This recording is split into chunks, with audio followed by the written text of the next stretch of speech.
नमस्कार दोस्तों, क से कहानी चैनल में आप सभी का स्वागत है। आज की कहानी का शीर्षक है पानी और पुल। ये कहानी महिप सिंह द्वारा लिखी गई है। ये कहानी विभाजन के बाद की कड़वाहट पर रोशनी डालती है। ये साबित करती है कि उन्माद का दौर बीत जाने के बाद मानवता कहीं नहीं खोती, वो दोबारा जी उठती है। एक परिवार है जो विभाजन के बाद पाकिस्तानी पंजाब में जाता है और जब उनके स्टेशन पर ट्रेन रुकती है तो उनके गांव के लोग, जिसके बारे में उनको शंका होती है कि वो क्या करेंगे और उनको जानता भी है कोई या सब अनजान है, उनकी आवभगत करते हैं और उनकी खैर खबर पूछते हैं। तो उससे पता चलता है कि नफ़रत भी पानी की तरह एक जगह नहीं ठहरती। देश भले ही विभाजित हुआ हो, पर लोगों के दिलों में जो भावना है उसकी कोई सीमा नहीं होती। और माँ की आँखों से जो आंसुओं की झड़ी है वो ऐसे बह निकलती है जैसे कि झेलम का पानी निर्मल और स्वच्छ होकर बहता है। तो दोस्तों, आगे बढ़ते हैं और कहानी शुरू करते हैं। गाड़ी ने लाहौर का स्टेशन छोड़ा तो एक बार भी मेरा मन कांप उठा। अब हम लोग उस ओर जा रहे थे जहाँ 14 साल पहले आग लगी थी, जिसमें लाखों जल गए थे और लाखों पर जलने के निशान आज तक बने हुए थे।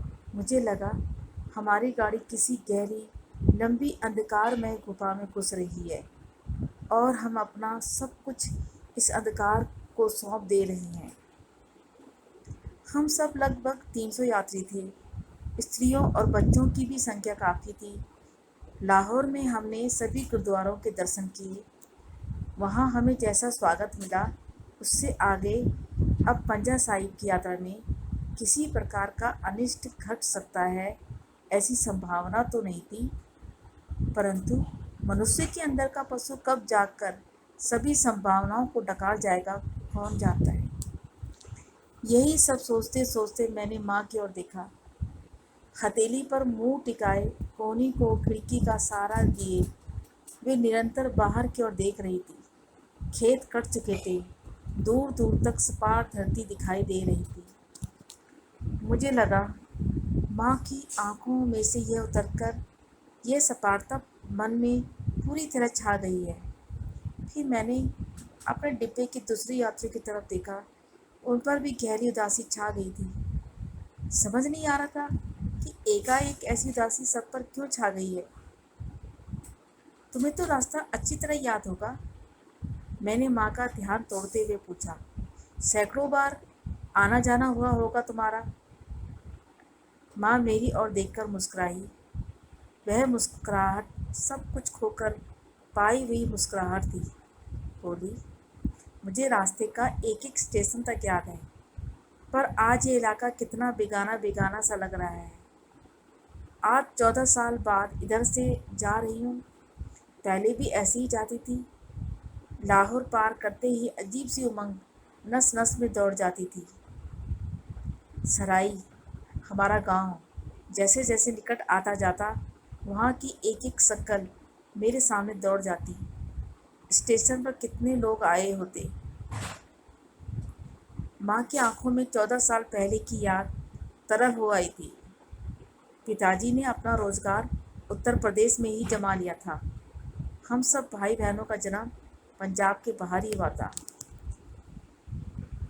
मुझे याद है पिताजी तो शायद साल में एक आध बार ही पंजाब आते थे, पर माँ के 2-3 चक्कर जरूर लग जाते थे। हम में से जो छोटा होता वह माँ के साथ जाता, और जब से मुझे याद है मेरी छोटी बहन ही उनके साथ जाया करती थी। उन दिनों पंजाब का विभाजन घोषित हो चुका था। पंजाब की 5 नदियों का जल उन्माद की तीखी शराब बन चुका था। माँ ने फिर पंजाब जाने का फैसला किया था। सभी ने ऐसे विरोध किया जैसे वह जलती आग में कूदने जा रही हो, और वह सचमुच आग में कूदने जैसा ही तो था। परंतु पिताजी सहित हम सब जानते थे कि माँ को अपने निश्चय से डिगाना कोई आसान बात नहीं। उन्होंने सबकी बातों को हंसकर टाल दिया। 20-22 दिनों में वह वापस आ गई। گاؤں کے گھر کا بہت سارا سامان وہ بک کرا آئی تھی۔ اپنے ساتھ وہ پرانا چرخا اور دہی متھنے کی متلی لے آئی تھی۔ پھر سارے پنجاب میں آگ لگ گئی۔ گھر کے گھر، گاؤں کے گاؤں، شہر کے شہر اس آگ میں جلنے لگے۔ آگ رکی تو ادھر تک سپاٹ پھیلی ہوئی زمین امرتسر اور لاہور کے بیچ سے پھٹ گئی تھی، اور اس پار کا پھٹا ہوا حصہ بیچ میں گہری کھائی چھوڑ کر نہ جانے کتنا ادھر کھسک گیا تھا۔ ہم سب بھول سے گئے کہ اس گہری کھائی کے اس پار ہمارا اپنا گاؤں تھا۔ پکی سڑک کے کنارے پیچھے کی اور ایک نہر تھی۔ پاس کی جہلم ندی اللہڑ لڑکی کی طرح اچھلتی کودتی بہتی تھی۔ آج میں ماں کے ساتھ کھائی پر راجکیہ اوپچارتا کے باندھے ہوئے پل سے گزر کر اسی اور جا رہا تھا جو کل کتنا اپنا تھا، آج کتنا پرایا ہے۔ میں ایک پستک کے پنے پلٹ رہا تھا۔ ماں نے پوچھا، یہ گاڑی سرائی اسٹیشن پر رکے گی؟ میں نے کچھ سوچا، پھر کہا، ہاں رکے گی شاید، پر پہنچے گی رات کے 1-2 بجے۔ ہم لوگ گہری نیند میں سو رہے ہوں گے، اسٹیشن آ کر نکل جائے گا، پتہ بھی نہیں لگے گا۔ اور اب اپنا رکھا ہی کیا ہے وہاں؟ ماں کے چہرے پر کھسیاہٹ سی دوڑ گئی اور بولی، تمہارے لیے پہلے بھی وہاں کیا رکھا تھا؟ میری بات سے ماں کو چوٹ پہنچی تھی۔ بنا اور کچھ بولے میں سر جھکا کر اپنی پستک کے پنوں میں الجھ گیا۔ دھیرے دھیرے اندھیرا چھانے لگا۔ ماں نے پوٹلی کھول کر کھانے کے لیے کچھ نکالا۔ میرے دور کے ماما جی ہمارے ساتھ تھے۔ تینوں نے مل کر کچھ کھایا اور سونے کی تیاری کرنے لگے۔ ماما جی تو 10 منٹ میں ہی کھراٹے بھرنے لگے۔ میں بھی ایک اور لڑک گیا۔ ماں ویسی ہی بیٹھی رہی۔ کچھ دیر بعد ایک میری آنکھ کھلی۔ دیکھا، ماں ویسے ہی باہر پھیلے ہوئے اندھیرے کی اور مس پلک دیکھتی ہوئی بیٹھی ہے۔ گھڑی دیکھی، 10:30 بج گئے تھے۔ میں نے کہا، ماں تم بھی لیٹ جاؤ نا۔ اچھا، ان کے منہ سے نکلا اور ادھ لیٹی سی ہو گئی۔ اس ادھ ندی اوستھا میں میں نے کوئی سوپن دیکھا، ایسا تو مجھے یاد نہیں آتا، پر اس نیند میں بھی کچھ گھبراہٹ اوشیہ ہوتی رہی تھی۔ شاید کسی اسپشٹ سوپن کی ہی تو گھبراہٹ ہو۔ کوئی لال سی ترل چیز مجھے اپنے چاروں اور پھرتی انبھو ہوتی تھی، اور مجھے لگ رہا تھا اس لال لال گاڑھی سی چیز پر میرے پیر پھچ پھچ پڑ رہے ہیں۔ پھر ایک میں ہڑبڑا کر اٹھا۔ ماں مجھے جھکجھور رہی تھی، اور عجیب سی گھبراہٹ اور اتیجنا سے ان کے ہاتھ کانپ رہے تھے۔ کیا ہے؟ دیکھو یہ باہر شور کیسا ہے؟ میں نے باہر جھانک کر دیکھا۔ ہماری گاڑی چھوٹے سے اسٹیشن پر کھڑی تھی۔ پلیٹ فارم پر لیمپ پوسٹوں کی ہلکی ہلکی روشنی تھی، اور عجیب سا کولاہل وہاں چھایا ہوا تھا۔ ایک بارگی میرا من رویا رویا کانپ اٹھا۔ 14 سال پہلے کی انیک سنی سنائی گھٹنائیں بجلی بن کر گونج گئیں، جب دنگائیوں نے کتنی گاڑیوں کو جہاں تہاں روک کر لوگوں کو گاجر مولی کی طرح کاٹ ڈالا تھا۔ ماما جی جاگ کر میرا کندھا ہلا رہے تھے۔ ارے کیا بات ہے؟ تبھی میرے کانوں میں آواز پڑی۔ اس بھیڑ میں سے کوئی چلا رہا تھا، ارے اس گاڑی میں کوئی سرائی کا ہے؟ یہ کون سا اسٹیشن ہے؟ میں نے ماں سے پوچھا۔ ماں نے کہا، سرائی، اپنے گاؤں کا اسٹیشن۔ باہر سے پھر آواز آئی، ارے اس گاڑی میں کوئی سرائی کا ہے؟ میں نے ماں کی اور دیکھا۔ ان کے چہرے پر پورن آشوستتا تھی۔ پوچھو ان سے کیا بات ہے؟ میں نے کھڑکی سے گردن نکالی۔ بہت سے لوگ گھومتے ہوئے پکار رہے تھے، ارے کوئی سرائی کا ہے۔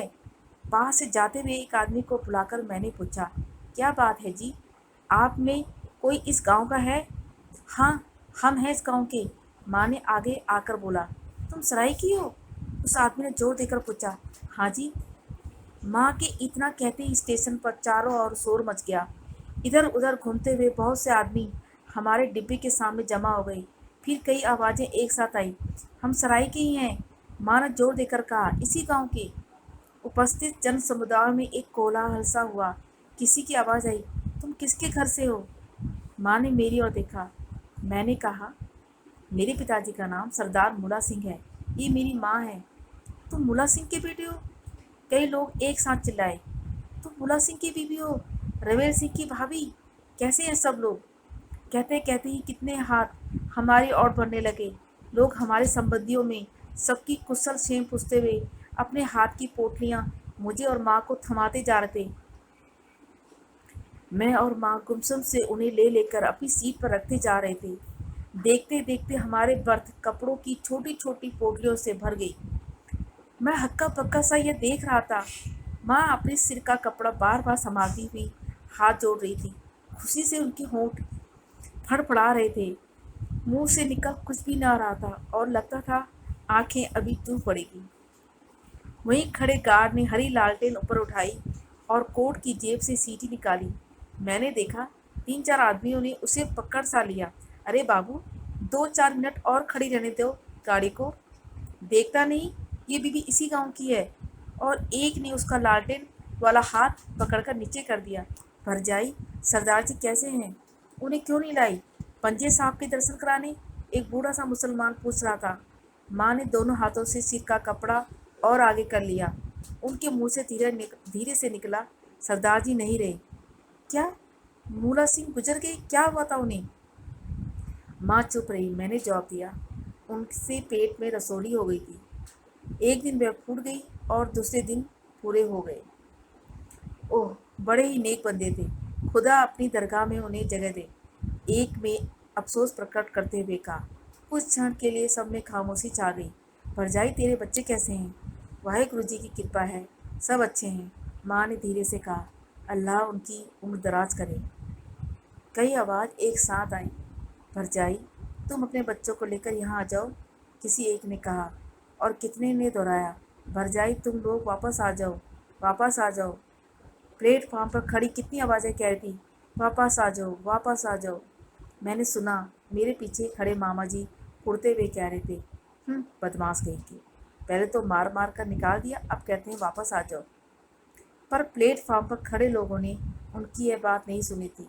वे कहे जा रहे थे, भरजाई तुम अपने बच्चों को लेकर वापस आ जाओ। बोलो भरजाई, कब वापस आओगी? अपना गांव तो तुम्हें याद आता है, वापस आ जाओ भरजाई। माँ के मुंह से कुछ नहीं निकल रहा था। वे सिर का कपड़ा संभालते हुए हाथ जोड़े जा रही थी। दूर खड़ा गार्ड हरी लालटेन दिखाता हुआ सीटी बजा रहा था। इंजन ने सीटी दी। गाड़ी फक फक करती हुई चलती। भीड़ की भीड़ हमारे डिब्बे के साथ चलती। अच्छा भरजाई सलाम, अच्छा बेटे सलाम, रवेल सिंह को मेरा सलाम देना, सबको हमारा सलाम देना। माँ के हाथ जुड़े हुए थे और मुंह से गद्य स्वर में धीरे धीरे कुछ निकल रहा था। धीरे धीरे गाड़ी तेज हो गई। हम दोनों खिड़की से सिर निकाले हाथ जोड़े रहे। गाड़ी स्टेशन के बाहर निकल आई तो मैंने बर्थ से पोटलियाँ हटाकर एक और की और माँ से कुछ कहने के लिए उनकी ओर देखा। माँ की आंखों से आंसुओं की अविरल धारा बह रही थी, बही जा रही थी। वे बार बार दुपट्टे से आंखें पहुँची जा रही थी, पर टूटे हुए बांध का पानी बहता ही जा रहा था। हमारी गाड़ी झेलम के पुल पर आ गई थी। रात्रि की उस नीरवता में खंडर खडर खडर की आवाज़ आ रही थी। मैं खिड़की से झांककर झेलम का पुल देखने लगा। मैंने सुना था झेलम का पुल बहुत मजबूत है। पत्थर और लोहे के बने उस मजबूत पुल को मैं अंधेरे में देख रहा था। मेरी दृष्टि और नीचे की ओर नीचे जा रही थी। वहाँ खूब अंधेरा था, पर मैं जानता था वहाँ पानी है। झेलम नदी का कलकल बहता हुआ स्वच्छ और निर्मल पानी, जो उस पत्थर और लोहे के बने हुए पुल के नीचे से बह रहा था। दोस्तों, ये कहानी यही ख़त्म होती है। ये कहानी सुनकर और मैं आपको जब पढ़ा रही थी तो मैं बहुत इमोशनल हो गई थी, क्योंकि कहानी लेखक ने इतनी अच्छी तरह से लिखी है कि जब मैं कहानी पढ़ रही थी तो एक पूरा चलचित्र मेरे सामने आ रहा था। कैसे झेलम नदी का पानी कलकल करता हुआ बह रहा है और कैसे उसमें से गाड़ी जा रही है, और जब लोग आए और गाड़ी रुकी सराय स्टेशन पर, उनकी कुशल से पूछते हुए पोटलियों पे पोटलियाँ दिए जा रहे हैं। उनकी जो भावनाएं थी वो कितनी गहरी थी, और जो भावनाएं होती हैं वो किसी सीमा को नहीं बांधती। तो मुझे ये कहानी बहुत अच्छी लगी और धन्यवाद।